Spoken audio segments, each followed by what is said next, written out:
Bonjour à tous et bienvenue dans cette vidéo catch, parce que maintenant que j'ai fini ma série des vidéos sur le cinéma avec mes tops, flops, mes attentes et mon bilan 2018 de la chaîne, on va parler maintenant de catch parce que ça va être un gros mois catch. On aura NXT TakeOver Blackpool qui est le sujet de cette vidéo avec mes pronostics pour ce pay-per-view, ce premier pay-per-view de NXT UK. On aura également NXT TakeOver Phoenix et le Royal Rumble ce mois-ci au niveau des pronostics, et également vous aurez nos prédictions pour la carte de WrestleMania que moi et Jesse, qui n'est pas présent aujourd'hui parce que ce n'est pas un fan de NXT UK, il ne le regarde pas, donc ça sert à rien qu'il fasse des prédictions s'il ne connaît pas les catcheurs. Donc moi et Jesse, on va faire nos prédictions pour la carte qu'on aimerait voir à WrestleMania de façon fantasmée ou de façon réaliste, parce que j'estime que c'est intéressant, et également on va participer au concours C'est ça le catch pour le fun parce qu'on trouve ça cool. Également petit point, je vais pas être précis sur ce qui se passe à NXT UK parce que je regarde une semaine sur deux. Il y a des moments où c'est pas top, et j'estime que 2 shows enchaînés comme ça, ça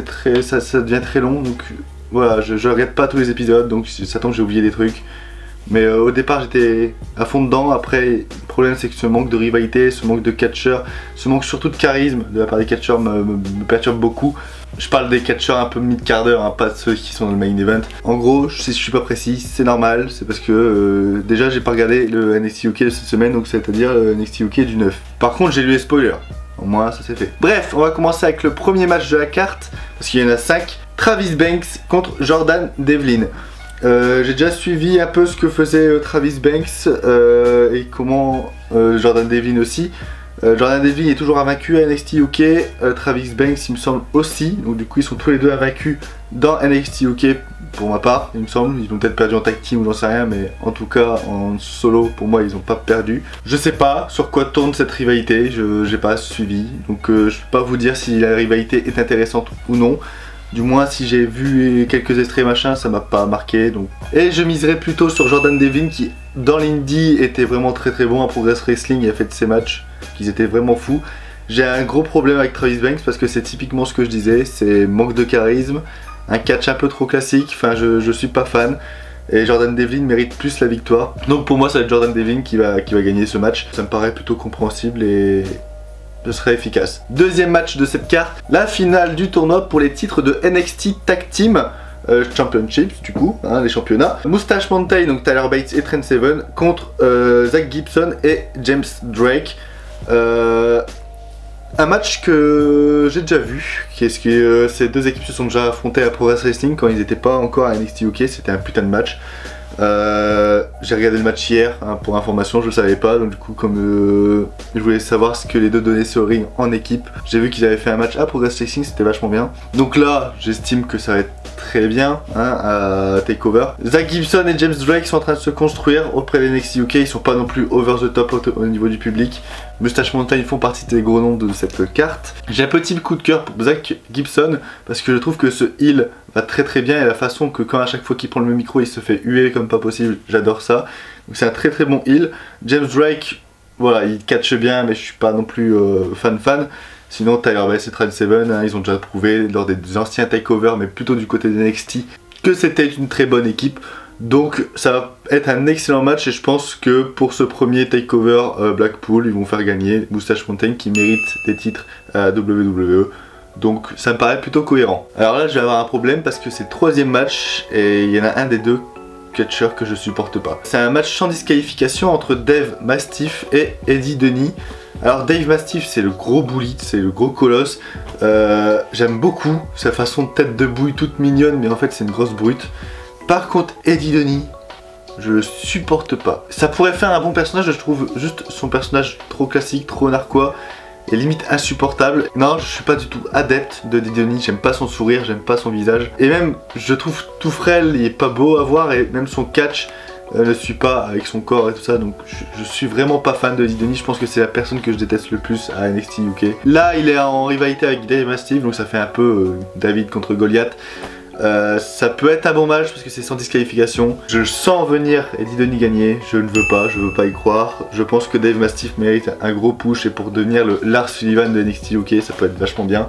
Donc pour moi, j'aimerais voir Dave Mastiff gagner, mais je pense que ça va être Eddie Denny. Quatrième et avant-dernier match de cette carte, le match pour les titres des femmes de NXT UK. Un match simple entre Rhea Ripley, la championne, contre Toni Storm. J'aime beaucoup le catch de Rhea Ripley, cette façon de provoquer le public à chaque fois qu'elle donne des coups, c'est vachement intéressant. Mais j'aime également beaucoup le personnage et le catch de Toni Storm.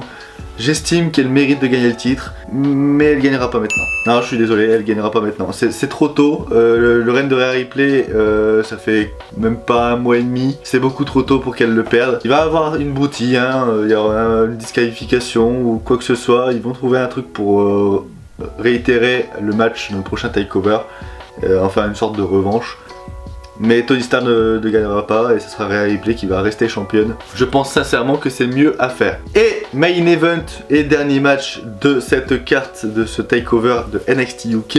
Un match pour le championnat UK. Pete Dunne, le champion, contre Joe Coffey. J'adore le personnage de Joe Coffey. La première fois que je l'ai vu à NXT UK, j'ai pas du tout aimé. Mais le fait qu'il ait fait un gang qui s'appelle les Gallus, avec Joe Coffey, son frère Mark Coffey et Wolfgang qui est mon catcheur préféré de NXT UK, sincèrement, j'adore ce personnage, j'adore cette entrée, j'adore cette musique, enfin pour moi je le kiffe. Et je trouve cette faction vraiment très intéressante, la façon dont ils se sont rejoints, etc.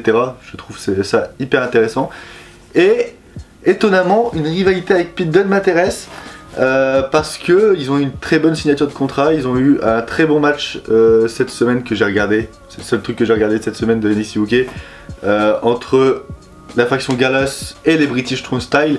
C'était un excellent match. Donc voilà, je pense que Gallus va devenir vraiment le Undisputed Era de NXT UK. Je pense que c'est un peu le projet. Le règne de champion de Pete Dunne est beaucoup trop long. Et je pense que, comme ils ont fait gagner les Moustache Mountain juste avant, c'est Joe Coffey qui va gagner. Je pense que la faction a besoin d'un petit push comme ça avec un de la faction qui est champion. Et après, peut-être Wolfgang et Mark Coffey aller chercher les titres par équipe à Moustache Mountain pour en faire une ligue tous championne. Ça peut être vachement intéressant. Mais je pense que le règne de Pete Dunne n'a fait que trop durer. Donc je pense que qu'ils perdent le titre dans le premier takeover, ça sera une bonne fin. Donc voilà, je pense que ça va être comme ça et j'espère que ça va être un très bon match. Ça va être un match à l'ancienne, plutôt pas mal, ça va bien se castagner, il y aura des bons spots. Et je pense aussi que Joe Coffey va gagner par intervention du reste de son gang. Voilà, c'est la fin de cette vidéo pronostic de NXT Blackpool, le premier pay-per-view de NXT UK. Ça sera diffusé ce dimanche 12 à 20 h sur le WWE Network. Je ne pourrai pas regarder en live, donc du coup je réagirai plus tard dans la soirée dès que je rentrerai du boulot à ce pay-per-view.